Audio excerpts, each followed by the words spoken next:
La capitale tadjik Douchanbé ne manque pas de monuments. Du deuxième mât de drapeau le plus haut du monde à cette statue d'Ismaïl Ier, souverain du Xe siècle ayant donné son nom à la monnaie nationale.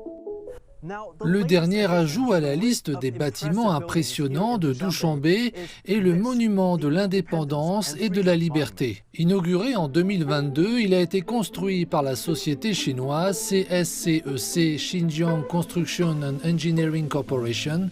En entrant dans la tour, je suis frappé par les sculptures élaborées de style persan sur ces immenses portes dont les membres du personnel me disent qu'elles ont été fabriquées à la main. Il en va de même pour les vêtements traditionnels tadjiks exposés. Je me dirige vers le pont d'observation au dernier étage où je suis accueilli par Gulomov, un tadjik local qui travaille pour China State Construction depuis 5 ans. En termes d'infrastructure, la coopération entre les deux pays connaît de nouveaux développements chaque année depuis que l'initiative La Ceinture et la Route a été proposée. Notre entreprise a construit et livré 5 projets importants, dont la Bibliothèque nationale, le bâtiment du ministère des Affaires étrangères, 2 autoroutes et ce monument de l'indépendance et de la liberté.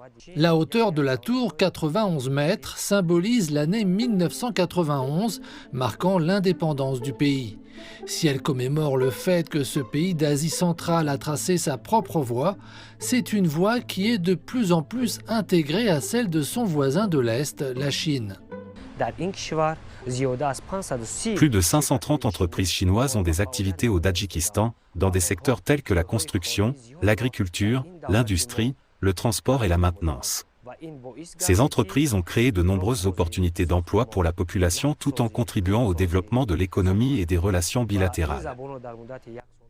Ce monument de l'histoire moderne du Tadjikistan est également considéré comme un symbole des relations croissantes du pays avec la Chine.